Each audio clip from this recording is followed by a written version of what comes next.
La lectura la vamos a tener esta tarde en el libro de San Lucas, el capítulo número 18, y vamos a leer desde el versículo número 9 al 14. Lucas capítulo 18, desde el versículo 9 al 14. Dice así la palabra del Señor. Y dijo también a unos que confiaban de sí como justos y menospreciaban a los otros esta parábola. Dos hombres subieron al templo a orar, el uno fariseo, el otro publicano. El fariseo en pie oraba consigo de esta manera: Dios, te doy gracias que no soy como los otros hombres, ladrones, injustos, adúlteros, ni aun como este publicano. Ayuno 2 veces a la semana, doy diezmos de todo lo que poseo.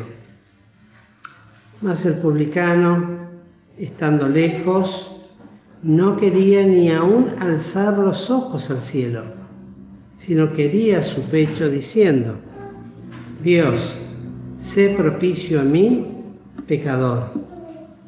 Os digo que éste descendió a su casa justificado antes que el otro, porque cualquiera que se ensalza será humillado, y el que se humilla será ensalzado.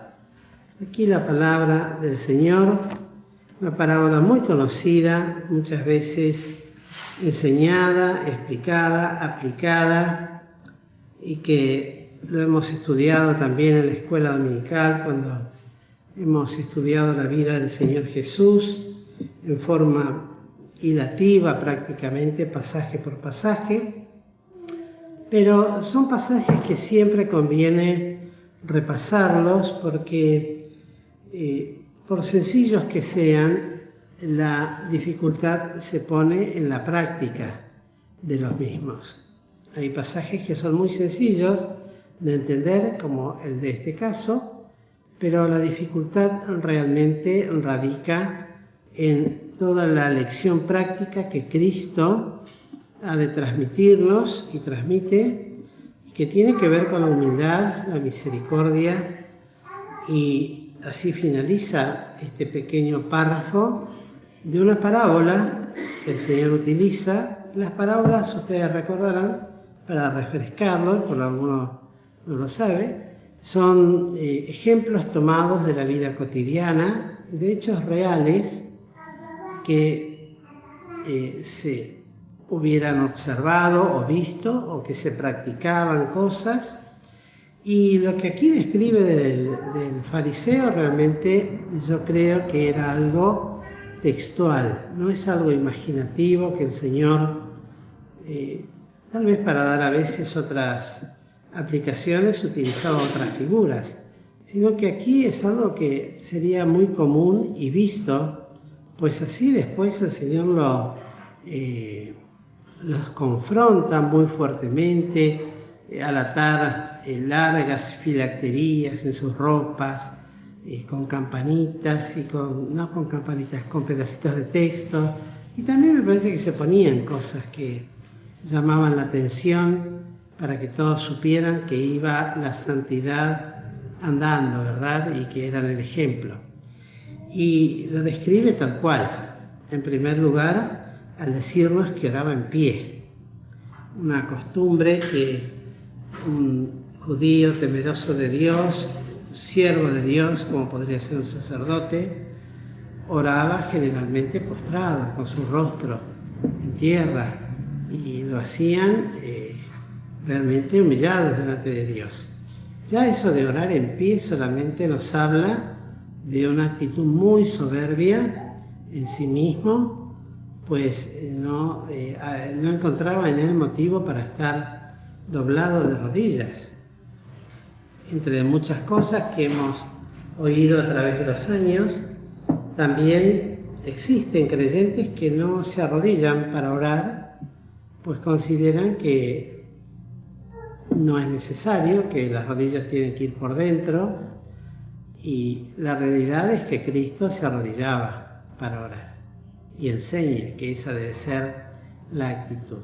A veces hacemos oraciones en pie, pero son las menos y tal vez las que no tienen que ver con una vida de oración personal, práctica, donde en realidad cuando estamos a solas con Dios no nos da realmente por estar en pie orando delante de Dios, sino que buscamos no solamente que sea una actitud de humildad interior, sino también aún exterior, de doblarnos delante de Dios, así como decía un hermano el otro día, lo mismo que cerrar los ojos cuando oramos. No es que haya una enseñanza real, decir, bueno, hay que cerrar los ojos para orar, pero uno cierra los ojos para evitar distracciones y para concentrarse en lo que está haciendo y que no haya nada visible y si pudiera ser posible auditivo también, que a uno lo distraiga de la oración. O sea, cuando empieza así el Señor oraba en pie, dice, y consigo mismo. Esa era la dirección de su oración. No apuntaba a otro lado. Consigo, dice. Oraba para sí, para escucharse él mismo. Yo a veces digo, me gusta escuchar cuando personalmente oro, porque es distinto orar en silencio que escuchar lo que estamos diciendo. Parece mentira, pero es así. Es distinto cuando estoy a solas y oro en voz alta y escucho lo que estoy orando. Es distinto. Es como que me doy cuenta de las cosas que estoy diciendo o de la forma que lo estoy diciendo, cosa que a veces mentalmente no sucede. ¿Cuál será el misterio? Bueno, seguramente alguien lo podrá explicar mejor que yo. Pero es bueno también escuchar lo que decimos nosotros en oración. Escuchar lo que estoy diciendo. Pero en este caso oraba con un propósito sobre todas las cosas para enaltecerse a sí mismo, avergonzar a todos los que estuvieran alrededor de él y quedar en pie y por encima de todos. Por eso dice que oraba consigo mismo. El detalle lo describe el Señor, que aunque menciona a Dios, pero seguramente lo hacía de manera formal, porque lo tenía que hacer como una oración, pero uno se pregunta, ¿qué puede llevarnos, en primer lugar, a tener esta confianza en mí mismo para orar de una manera así? Pues yo pensaba, esto se da solamente en un fariseo que seguramente no tenía a Cristo en el corazón. Pero ¿será posible que un creyente pueda orar de esta manera, siendo renacido? Y yo personalmente creo que sí. Cuando hay corazones que no están crucificados o sujetos al gobierno del Espíritu y a la mente de Cristo, se puede llegar a orar de esta manera, pues recordemos que este pecado no se va del hombre, está y tiene que estar crucificado. La soberbia es algo que puede manifestarse totalmente en cualquier creyente cuando es enemigo, por ejemplo, de la cruz de Cristo, como decía el apóstol Pablo. Yo decía, ¿cuánta ceguera hay que tener? Porque uno cuando lee esto, yo leía esto y decía, qué manera de no verse a sí mismo, o al contrario, cómo se veía a sí mismo para orar de esta manera. Porque exalta estas cosas y por otro lado también la pregunta, ¿qué concepto tenemos de nosotros mismos? Siempre decimos, y repito lo mismo, hay un concepto que uno tiene de sí mismo, que es totalmente ahí no me sale la palabra, personal, sí, subjetivo, y uno tiene el concepto de uno de esa manera. Otro es el que tienen los demás de nosotros mismos, y otro es lo que soy realmente, como tal. Que ni siquiera a veces es lo que ven los demás, ni siquiera lo que veo yo, sino lo que es. Y otro es el que ve Dios de nosotros. Cuántos conceptos, ¿no? De formas de ver las cosas. Y también lo que primero se desprende es que si de alguna manera llegase a orar en mis conceptos personales, íntimos, secretos, que a veces pasan por la mente, por lo íntimo, por lo secreto del corazón, es que no miro bien como Dios quiere que mire. Ni a mí mismo, no estoy aprendiendo a mirarme y a examinarme como Dios quiere que me examine, ni miro a los demás como debo aprender a mirar, como Cristo los miraba. Y ya lo digo, todas las cosas que este fariseo, cuando se decía a sí mismo, que no era como los otros hombres, fíjense, yo no soy como los demás. Tal vez en algún momento alguno piensa, no, yo no soy como toda la gente, o todo el mundo. Y uno dice, bueno, seguramente porque confía en que tiene al Espíritu Santo en el corazón. Y es cierto, dale al Espíritu Santo, pero vuelvo a repetir, a veces puede suceder que estando aún el Espíritu Santo en uno, no obstante, estos pensamientos prevalecen por la autoestima que tenemos de nosotros mismos. Más aún todavía cuando llevamos una vida en cierto sentido sana, moralmente correcta, no digo malas palabras, acostumbro a tratar bien a las personas, en fin, una serie de cosas que mejoran mi conducta, pero a la vez, muchas veces, vuelvo a repetir, no estoy hablando de nadie en particular, sino para que lo reflexionemos cada uno de nosotros. Yo lo tengo acá anotado, lo pensaba para mí mismo también, los sacrificios que se hacen. Acá este publicano, este fariseo, decía, ni como este publicano, lo miraba al publicano que estaba lejos, y después vamos a ver por qué estaba lejos, porque así dice, ¿no? La palabra, el sacrificio de ayunar 2 veces a la semana, los ayunos que ellos acostumbraban a hacer, y nadie podía objetarle que no diezmaba, porque ahí dice que diezmo 2 veces toda la semana.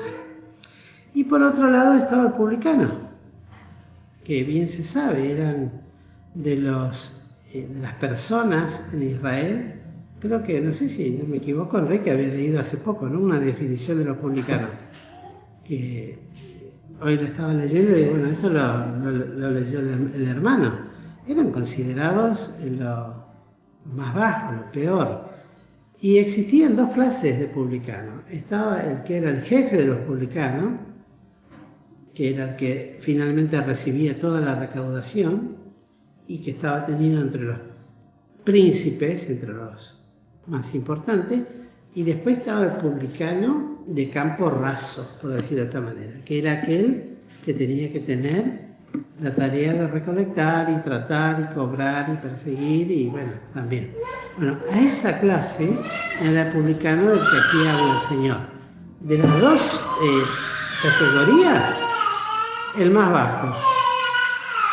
Y era de tal manera el desprecio que sentían por estas personas, los galileos principalmente, que no les permitían estar en el culto público, no podían entrar al templo.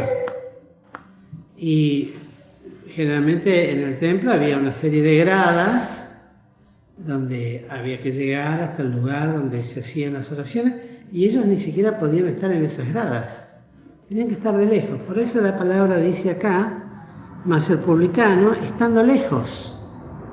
No es que estaba apartado por una cosa, sino sencillamente por el desprecio que tenían por él y porque le está. Y es más, les tenían prohibido totalmente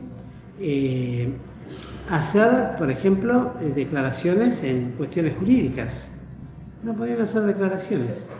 Es como que eran totalmente, aún la palabra que podían tener era totalmente despreciada y no creída. Entonces, no se los tenía en cuenta como testigos para nada. Pero, el ejemplo que da acá el Señor nos hace pensar cómo Cristo veía las cosas distintas. Una de las cosas más notables es que uno de los apóstoles era de esta clase de publicanos. ¿Y saben quién? Mateo. Mateo era publicano y el Señor lo llamó, estaba sentado en los públicos tributos y le dijo, deja todo y sígueme. Y él, dejándolo todo, lo siguió. Eso está ahí en Lucas, en Mateo. También habla cuando dice que los publicanos van delante en el reino de Dios. El Señor, totalmente una visión distinta. Y cuando pensaba en Mateo, que fue aún el que escribió el Evangelio, qué notable, qué bendición, y cómo el Señor, al que se humilla, como dice aquí, lo ensalza porque le dio el privilegio de ser uno de los escritores, narradores de la vida en parte de los evangelios a este siervo de Dios, que humanamente ninguno creo que lo hubiese puesto en semejante tarea. Ninguno hubiese elegido a Mateo, siendo lo que era un publicano, como apóstol de Jesucristo, y menos aún todavía que escribiera la vida del Señor Jesús. Pero Dios se lo permitió y así lo hizo. Y por lo tanto, eso implica que para poder nosotros alcanzar la experiencia que Cristo quiere que alcancemos, esta de la humildad y la misericordia, necesitamos la luz de Cristo. En verdad, no hay otra cosa que pueda mostrarnos realmente lo que somos si no venimos a la luz de Cristo. No hay otra cosa. Así lo dice el Señor allí en Mateo, en Juan, cuando dice, lo podemos leer si quieren en Juan 3. Estos son algunos nada más de los ejemplos, de los tantos que se pueden tomar. Ustedes entenderán que por una cuestión de tiempo no se puede hacer una larga lista de textos, pero en San Juan 3, bien lo dice el Señor, el 19, dice, y esta es la condenación, porque la luz vino al mundo y los hombres amaron más las tinieblas que la luz, porque sus obras eran malas.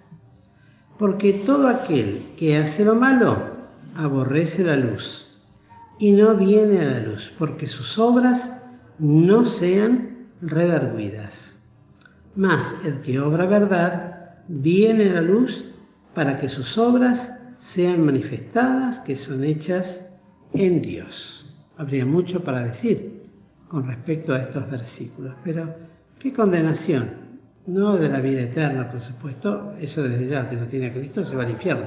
Pero qué condenación es para un creyente tener tal ceguera, de no verse a sí mismo como Dios quiere que se vea. Es una condenación. Pensaba yo, que me llamó la atención esta palabra. Vuelvo a repetir, no es una sentencia de muerte, pero es una condena, tener que sufrir esto. Cuando no se tiene la luz, ni el discernimiento, y se desprecia la ayuda de Dios para venir a Él. Y Cristo decía, y no queréis venir a mí para que tengáis vida.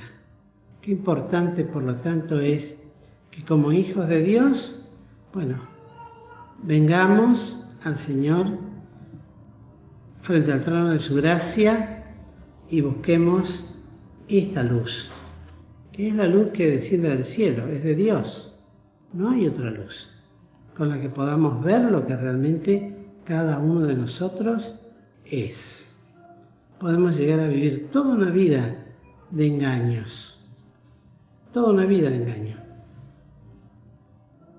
por no tener esta capacidad de decir, bueno, Señor, muéstrame, por el concepto que tengo de mí mismo, porque tal vez no considero que necesito esto, que con lo que ya estoy haciendo está bien, es perfecto, es correcto, es agradable a los ojos de Dios, oramos, pedimos, le doy gracias a Dios, porque no soy como las demás personas del mundo que tienen este pensamiento. Y no está mal, pero tal vez falta esto otro, más profundo, más íntimo, más personal con Dios para poder ver,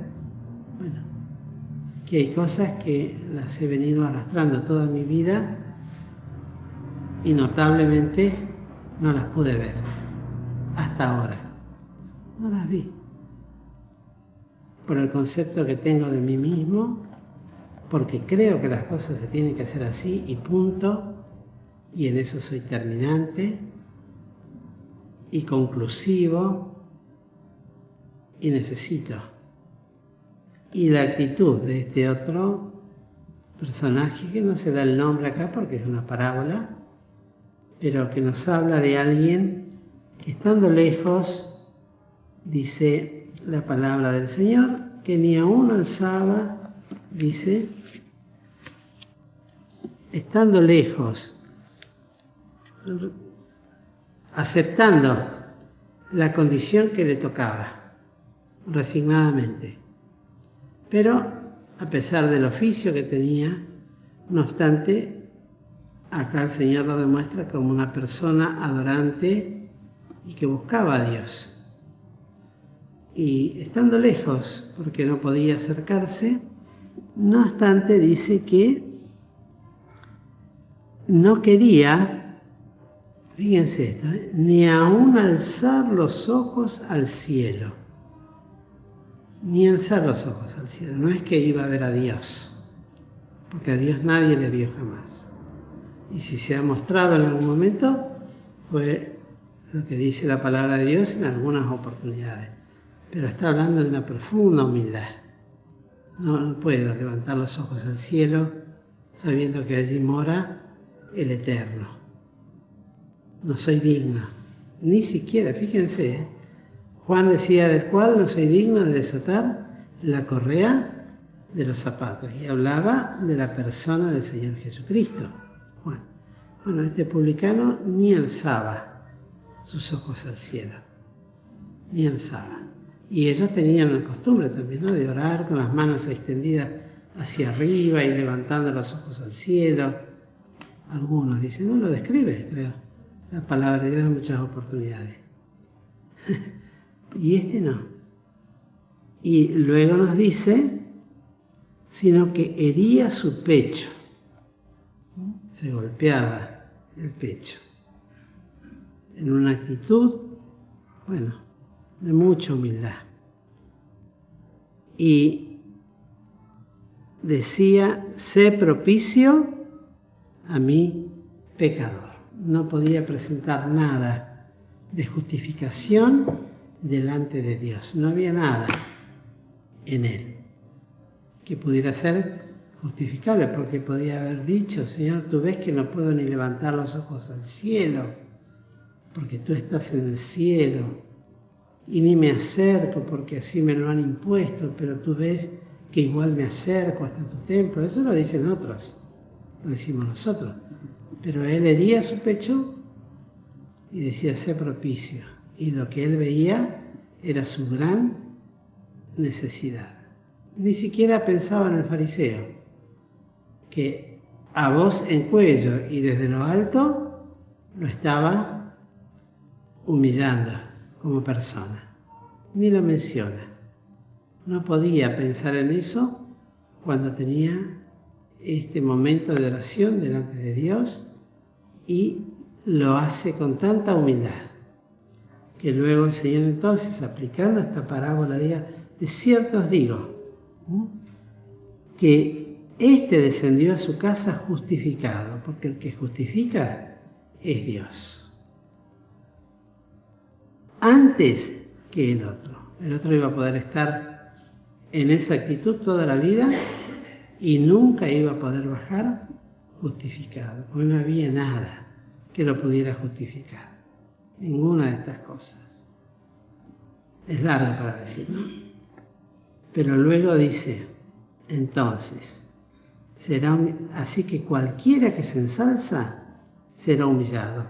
Y es parte también de esta condena que decíamos, ¿no? Porque tarde o temprano el Señor se ocupa de humillar a los soberbios. De alguna manera el Señor lo saca a la luz, lo expone y queda en evidencia. No hay caso, no se puede burlar a Dios, porque todo lo que el hombre sembrare, eso también segará. Tal vez por tiempo y mucho tiempo se pueda vivir así, pero en algún momento está el punto final y el juicio de Dios. Y llega esta y lo humilla. Al que se ensalza, Dios lo humilla. Por eso decíamos, y digo, bueno, qué importante es entonces que esta luz redarguya mis obras y que yo me ocupe de buscar, no teniendo confianza en la carne, en ninguno de sus aspectos, y buscar más profundamente: bueno, Señor, enséñame lo que no veo. Así decía el salmista, ¿no? Muéstrame lo que no veo. Y Dios me tiene que mostrar.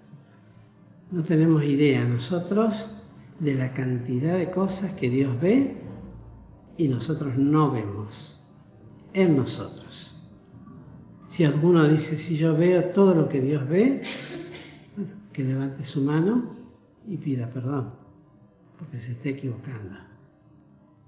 La cantidad de cosas que Dios debe ver, sobrellevar y perdonar en nosotros, que nosotros no vemos, debe ser inmensa. Y la sangre de Cristo lo cubre y nos ampara, y en su misericordia nos sobrelleva y perdona. Y perdona tanta soberbia que tenemos en el corazón. Esa soberbia con la cual nacemos y vivimos, y a veces hasta nos morimos, sin haberla erradicado de nuestras vidas o crucificado, por lo menos. Por lo cual, hermanos queridos, es motivo para orar, siguiendo el ejemplo de este pobre publicano que oraba delante de Dios y decía eso solamente, y en esa actitud. Que el Señor pues nos bendiga y nos ayude también a aprender esta lección tan práctica. Por eso decía, ¿no? Es fácil de entenderlo, pero después, bueno, hay que ahondar en esto para poder recibir la bendición realmente de esta enseñanza. Si no, nos queda solamente en una actitud o en un pensamiento muy lindo, muy precioso, pero que no va a traernos la bendición que Dios quiere traer para nuestras vidas. Y no olvidarnos que en definitiva el primer bendecido voy a ser yo. Y después van a ser también los demás que están alrededor nuestro. Que el Señor nos bendiga, queridos hermanos.